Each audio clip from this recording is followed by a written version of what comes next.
But then, it's just sad that Rijeka soon he had to party in Bergen, so that's why he didn't come, but we'll see. Anyway, so I'm going to talk about aesthetic cognitivism in a sort of a both broad and narrow fashion, but I'm going to be focusing mostly on the narrow part of it, which, well, first of all, because it's easier for me, second of all, because it takes less time, and third of all, because I don't think it's so difficult to argue for broad cognitivism as it is for the narrow one, and it seems to be oftentimes at the kind of a core of the things that we're trying to talk about. So let me briefly then give you an outline of how this is supposed to work in the next half an hour, let's say, 25 minutes. As I said, first there's kind of a distinction between what could be termed narrow and broad aesthetic cognitivism, probably also strong and weak aesthetic cognitivism. Then I'm going to say a few things. What I think at least is not that clear when people argue for aesthetic cognitivism is what exactly are the kind of what exactly do we mean when we say art has an influence on our knowledge and belief? Is it some art? Is it all art? What exactly do we mean? What is the size of the effect on audiences? And then something that's probably the most talked about is, what exactly is this type of knowledge, which then in fact goes to this narrow and broad understanding. Now, I'm going to say a few words about how at least I think the arguments about in favor of aesthetic cognitivism usually work, and then I'm going to suggest that oftentimes there is something missing in these arguments, especially if they revolve around ascertaining there is some kind of a acquisition of knowledge. And then I'm going to suggest it's probably that the main problem for narrow aesthetic cognitivism is general lack of engagement with kind of empirical studies about knowledge, or at least belief acquisition. So, let me say a few words about aesthetic cognitivism. So this is something that Iris kindly wrote up for the project proposal that this is all a part of, and that Rafe, Jörg, and I tentatively agreed. So we're all kind of here. We have to stick with it, no? So not that it's in any way it's how it should have been written. So let's say on one hand there are these kind of two claims. On the one hand we have aesthetic cognitivism. So this is in one way or another narrative art. This is focusing on narrative. So you could just say art is a source of truth, capable of transferring knowledge and other cognitively relevant states. So this is this kind of broad statement that it's not only knowledge, but there are these other things. And there is this other kind of part of the project which focuses on aesthetic education, and that is that there is something more to this, that there is also that the aesthetic experience itself has an influence on our ethical development. Now, of course, there will be some overlap between these two things, because if acquiring moral knowledge is a part of your ethical development, then you could say that's also one part of knowledge in part one. Huh? So, broadly speaking, then I'll be talking about this statement number one, though with keeping in mind that moral knowledge is also one part of knowledge. Now, what seems to be at least something that is usually, at least in the thing that I've read, it seems to me that this question of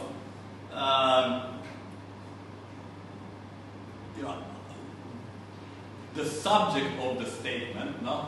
If the statement is something like art promotes knowledge and understanding in those who engage it, no? It seems to me that it's not quite fully articulated which, let's say, what is the extension of the subject here? So is it all art? Is it some art? Now we said not a narrative art, no? in the EDNA proposal, but again, I'm not so sure that we're also talking about, soap operas. No? I'm not sure that soap operas are something that we're willing to include in the kind of proposal. No? So first of all, it seems to me it's hard to deny that there are a bunch of forms, non-narrative and narrative alike, which do convey some kind of knowledge about the subject. Now, if you watch the latest documentary that won the Oscar about freediving, you're bound to find out something about these people. One of them who died in the process of making records. You're bound to find out something about the world of freediving. If you look at old portraits, you're bound to find out something about how people in the portrait depicted look like. If you read autobiographies, again, you're bound to find out something about the people themselves. No? So in a sense, it seems to me that that part of the statement is not really kind of in question. What seems to me to be always maybe not so explicitly acknowledged, but at least implicitly, it seems to me that these kind of non-fictions are generally understood as something that is not really problematic. No? That there is something that we're bound to get. What seems to, of course, with the caveat that there are non-fictions for which it's difficult to argue that you'll get something from them in knowledge terms, such as experimental music or classical music. So it kind of seems to me that this kind of a question about art usually revolves about this subset of fiction. Now, of course, usually what we mean under fiction is kind of some kind of narrative art fiction, though it's broader than that, of course. So it seems to me that what kind of the bulk of the argument is whether art fiction can convey this knowledge or understanding. Huh? Now, there's also a question of, is this just a matter of some kind of high art that is supposed to only read, I don't know, Dostoevsky? Because when you read this literature, it's always higher than the examples. At most, if you get examples from cinema, it's some kind of also respected films. If you get examples from TV shows, it's usually what you would call quality television. It's The Wire, it's The Sopranos, it's maybe Lost. So it doesn't really go, I would say, lower than at most, let's say something like middle term. You don't get examples. You don't get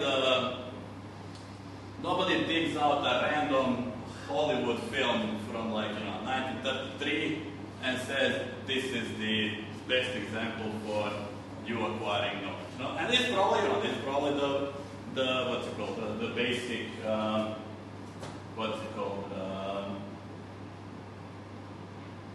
consumption object. No? That's what people mostly consume when we talk about them engaging with art. No? So it seems to me, that there is something to be said about specifying what type of art exactly are we interested in. And of course, I'm gonna fudge the waters and just say, well, at least some kind of a significant subset of art fiction stories is what we would be interested in. Now, of course, it doesn't have to be stories, but given that this is a project about narrative art, then I'm going to say stories. But I want to say, I'm not sure that people are, let's say, but correct me if I'm wrong, I don't want to say that people invested in aesthetic cognitivism are invested in saying that all narrative art is supposed to give us some kind of knowledge and understanding. But I don't want to say that there's still, I still feel that they need to say a bit more than, there are these, high works of art, and only that will convey. So it seems to me some kind of middle ground where it goes down to, maybe Game of Thrones might teach something. So that would be probably the point where we might start to wonder if Game of Thrones will provide you with any knowledge. Now, but I feel it's something that we should articulate in a bit more detail. Now, probably a bit more, I would say, a bit more pressing issue is the audiences. So who exactly, who are the people who will gain some knowledge from this? Now, let's say there is something like somebody who properly engages with a work of art. No? How would you define this? I would just say something, well, somebody who properly engages with a work of art is somebody after reading, watching, blah, blah, blah, understand what the storyline is. I would say that's some kind of a minimal requirement. Not that, if you're washing the dishes and have, let's say, again, Game of Thrones in the background, you probably miss half of what's going on. That's probably not proper engagement. Of course, it's how people do these days, watch TV shows and everything else. But let's say, we need some kind of minimal requirement for having some kind of ideal reader, watcher, or something, whatever you want to call it. Huh?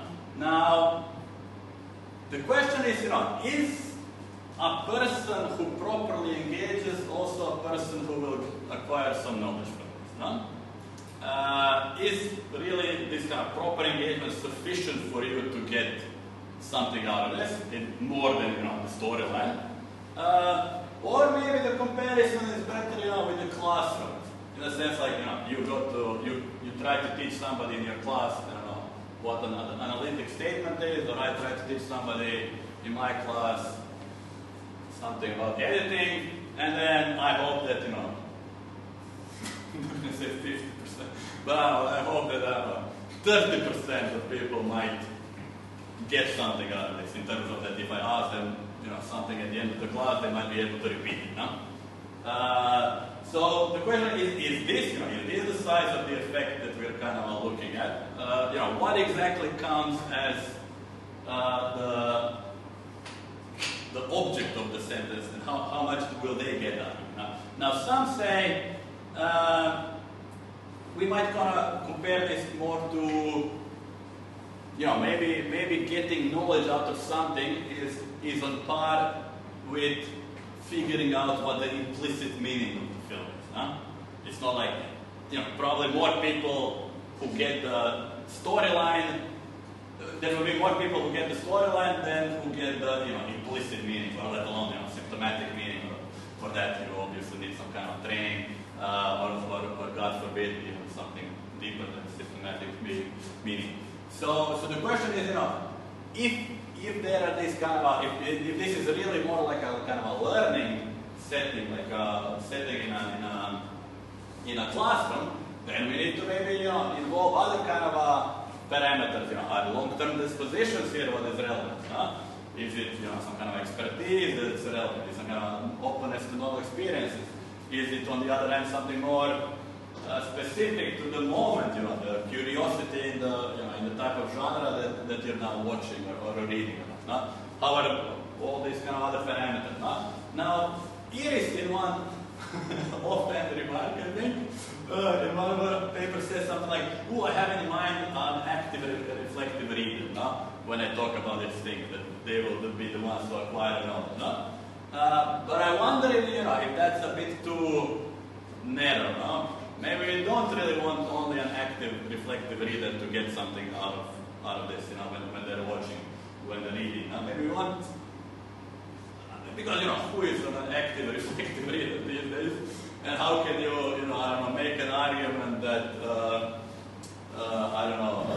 art fiction is relevant for kids' education if nobody will be really an active reflective reader? At best, what you may hope for is that there will be somebody who properly engage with the reading material or with the viewing material. So it seems to me that at the very least, we want somebody who properly engages. That we don't really want. So again, this is a fudge, but I feel like at the very least we want somebody who properly engages. That we don't want just experts when we're talking about aesthetic cognitivism. That we need some kind of let's say, at least a subset of those who properly engage. Let's say 50% of those who properly engage also acquire some kind of knowledge, or you put the percentage. But it seems to me that there is something worth kind of pursuing and clarifying what exactly we mean, especially if we want these things to have some kind of be picked up as a defense of humanity. Now, and this is something that is talked about far more often, and these are this kind of what type of knowledge exactly are we looking at when we talk about aesthetic cognitivism. Now, one thing that we, this is far more remarked upon, but it's worth kind of highlighting again. It's not about the meaning of the work of art, Of course, you'll gain knowledge about the storyline of something if you, properly engage with it, but that's not relevant. We want something else, We want essentially we want some knowledge about the non-aesthetic world. So I would even be willing to say that we're not really interested in people acquiring genre conventions, Because if of course, if you watch 1,000 detective films, read 1,000 detective novels, you'll be pretty good at, figuring out, who did it. Was it the butler or somebody else? So it'll be. So I don't want to. Of course, it's a valuable knowledge and it starts to kind of seep into the real world knowledge, But I would still want to say that that's not the most interesting problem. Well, most things. That's what's interesting. But it's not at least this one, at least this type of non-aesthetic world kind of. Now, there are also kind of types of knowledge. Once we've agreed on what exactly we're interested in, so of course, there is this perceptual knowledge, about how something looks like, how something sounds like. If you listen to a recording of how otters make noises, you probably learn something about how otters make noises. If you look at a portrait, what they look like. Then there is this propositional type of knowledge, this kind of classical forms that usually discuss.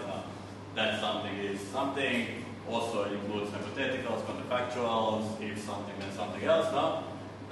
Then other types of knowledge, so things like experiences. So for instance, how it is to ride a bike, drive a buggy or something like that. Then there are these kind of knowledges about the social world, usually also involves some kind of a moral knowledge, how things are, how things should be. And then, there are also these kind of types of, how-to knowledge, how to, play a tune, how to kick a ball, how to cut the lawn, something like that. Now that we've kind of quickly gone through the, let's say, quantification of things, I'm going to focus on this subset of the claim, and that is this claim that, once you put it in these terms, at least a significant subset of art fiction promotes at least one type of knowledge in a significant subset of audience. And now here is this huge caveat. I'm not going to be discussing this broader aesthetic cognitivism, and that's because how to put it? Once you phrase it in broader terms, once you say that there are potentially far wider cognitive benefits, it's very difficult for me to be a negative Nancy and say none of this will work now, because there is a range, obviously, of these kind of cognitive benefits from everywhere from imagination, emotion, inquiry, reasoning. So it's quite difficult to be critical about a range of kind of these potential influences.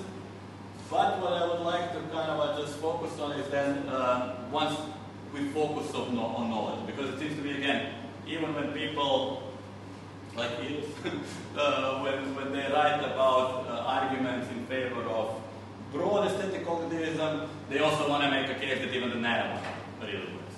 It's not only the broad one that works. And it seems that's something that I doubt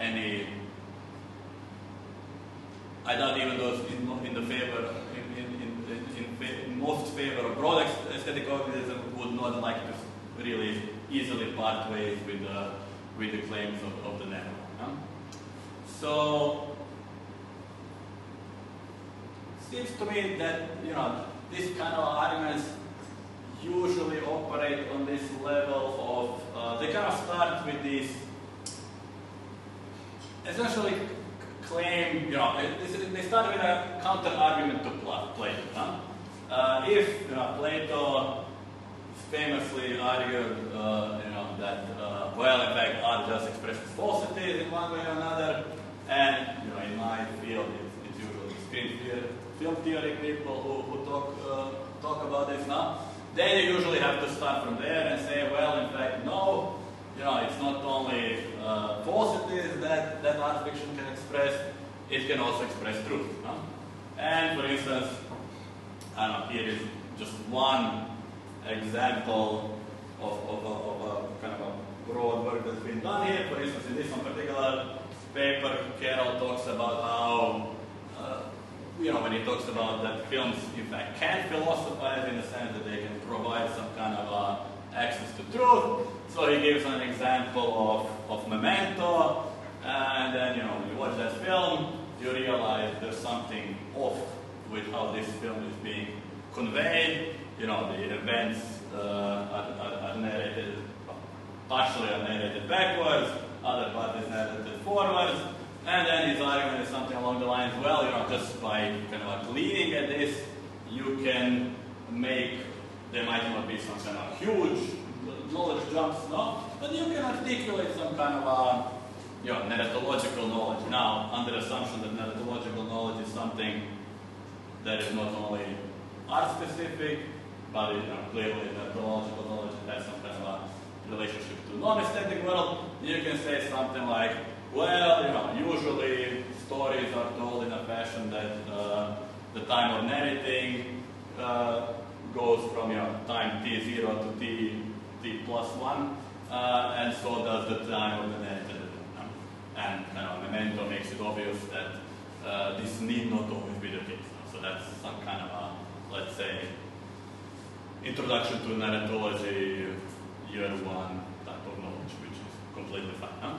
Now, the question though here is, this is usually where these kind of arguments stop, and at this point one kind of has to wonder, well, of course, okay, if that is the case, we can agree that sometimes what's it called, narratives convey factual information, but then again sometimes narratives convey, art fictions also convey false information. So how exactly do you decide between the two? What is the criterion for switching between? What is the criterion for determining which one is which? So then the kind of next, let's say, level of argument is to say, well, in fact, there are procedures through which art fiction can justify its truth. And usually, again, you need to argue against somebody who says there is no such justification. And usually, the classical kind of case here is Stolnitz, who in his kind of paper says, well, yeah, he says precisely that. Well, yes, certainly, a bunch of things are plausible when they're given in a narrative form, no? And if you're reading a realist novel from Tolstoy, from Dostoevsky, from insert your favorite author, certainly all of this feels like it's correct, no? It certainly works within the narrative storyline, no? But which exactly, but this is still fictional. Which it might always be the case that it's just invented. It might always be the case that it's just not factual. So, what is the kind of mechanisms when you decide between the two? And now, again, I'm going to use here examples from my colleagues.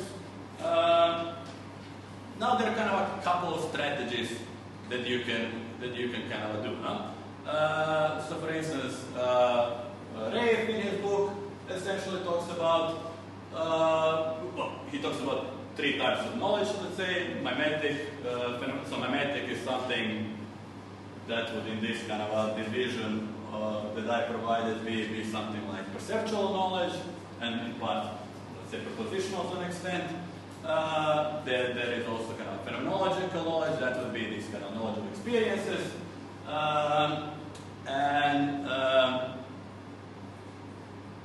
So when he talks about this kind of a mimetic realism, he essentially refers to the fact that cinema is particularly good at reproducing the visual outlook of things. So of course it's a very kind of what's it called? It makes sense to think that things that are conveyed there, at least perceptually, would be precisely the things that are in front of the camera. No? So there are ways to justify this. Iris speaks about, for instance, when she talks about realist novels, she points out that, well, it's not like people just, pull things out of the thin air when they describe 1860s Paris or something like that. They've really invested in looking at the newspapers. They themselves were oftentimes involved in some kind of social sciences, and they go, have a great length at trying to convey the factual. It's well documented historically that these writers were quite interested in conveying factual information. Now, the point here is not to adjudicate between these two, but to point out that in both cases, essentially, it seems that what is assumed is that once you either justify it or you fail to justify it, that belief kind of acquisition goes automatic. That once you are given something that is kind of that you ascertain to be truthful, however your expertise or non-expertise might be, either if you so for instance, in screen theory, it went that everybody is, just kind of so it's the kind of opposite argument of race, where race is optimistic about the kind of mimetic capabilities of the reproduction technologies.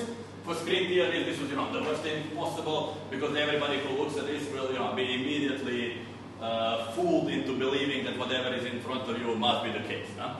But whatever, it seems to me that in both these kind of approaches, this moment, once something is ascertained is plausible, that is also the moment when the belief is acquired.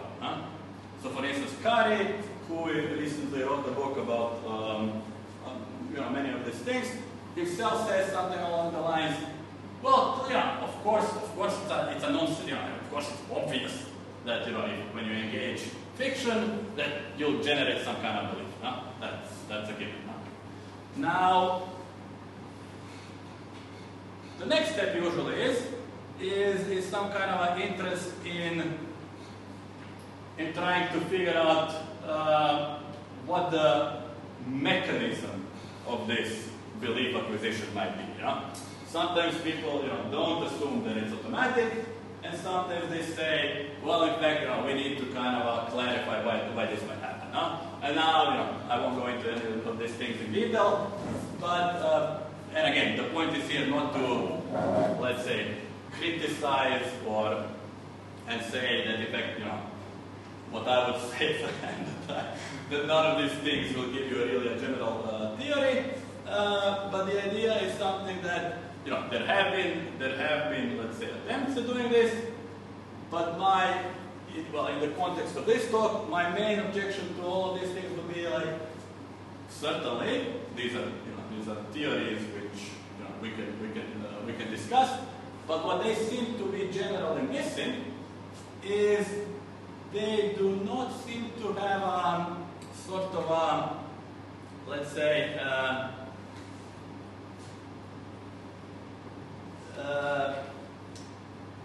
they do not focus on the empirical part of the kind of a claim that belief acquisition happens. So even if you kind of produce some kind of a theoretical account of belief acquisition, you still need to kind of point to some kind of a beyond, anecdotal evidence, beyond, I remember that, when I read, as Kari says, when I read, what's called War and Peace, on the basis of this, I acquired the belief that Russian aristocracy in the 19th century spoke French.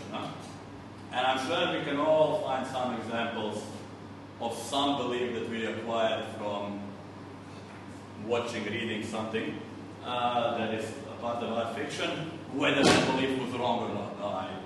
What did I acquire? Belief. For instance, when watching what was it? The Nick I learned who Carnegie Mellon was. Didn't have a clue that he was Andrew Mellon. Sorry, that he was what's it called Minister of Finance in the U.S. Government in the early 20th century. Anyway, obviously it can happen. Huh? I'm not denying that. But again, if we return to this kind of a question of of the audiences, what is the effect size? How many people acquire something? Then we need to look at the kind of studies, empirical studies, psychological studies, which take a look at whether when people read narrative fiction or whatever type of fiction we're interested in, or watch narrative fiction, that they do gain something out of it, that they gain some kind of a belief, knowledge, whatever you want to call it. Now usually when people do cite these things, they usually refer to these 2-3 studies. It's usually something by Green and Brock, and usually it's something by Prentice again. So for instance, Stacy Friend does that, Carl Plantinga does that. I have some other people, maybe Mario does that. I haven't looked in detail, but I haven't refreshed my memory. Let's put it like that. And how this usually tests look like, you give people something to read, give them something to watch, say, say this is precisely, something that happens in the film. Andrew Mellon was, finance minister at circa 1900, and then you ask them who was the finance minister in the U.S. circa 1900, no? And then people either respond Andrew Mellon or something else. And on this kind of the basis of test, you can, that's essentially the test that will at least, belief acquisition, the test, but maybe it's not really knowledge, but at least it's belief, no?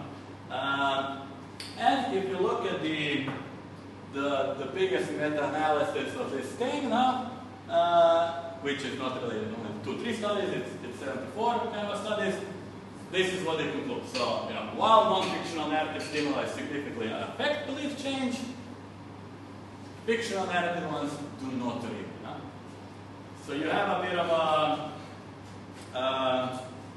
I would guess, at least, if we've defined some kind of aesthetic cognitivism, the narrow one in terms of some kind of significant subset of audiences, then yeah, of course, some people will acquire some knowledge, you will acquire some knowledge from time to time, probably those with expertise will acquire more knowledge, but in general they won't. So that's probably, that's, I could have just said this in the beginning. So that seems to be probably let's say, the thing that we need to kind of contend with most. And on top of all of this, this study, interestingly, doesn't even distinguish between false and true beliefs. They're just interested in whether beliefs are acquired. So it might be the case that, in fact, the beliefs that are acquired are, in fact, completely wrong. So in this case of non-fictional narrative stimuli, it might be the case that non-fictional narratives can, in fact, be knowledge detrimental. That that all these documentaries are filled with false, deliberate falsities. So this is just about belief. So in a sense, you have another step to concern yourself with whether the knowledge has been kind of ascertained as opposed to belief.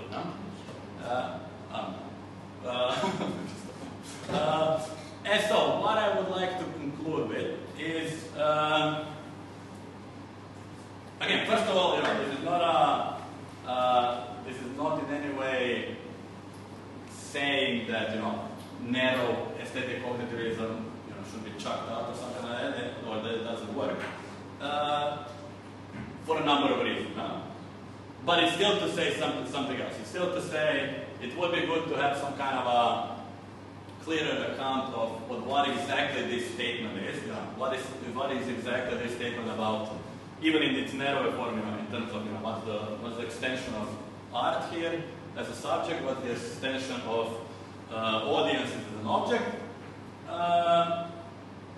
then it would be good, I would say, to tackle this kind of empirical aspect of the claim, to really look into, well, does it really happen that, people, or at least those who properly engage, that they somehow do, at the very least, change their beliefs, perhaps some kind of knowledge also.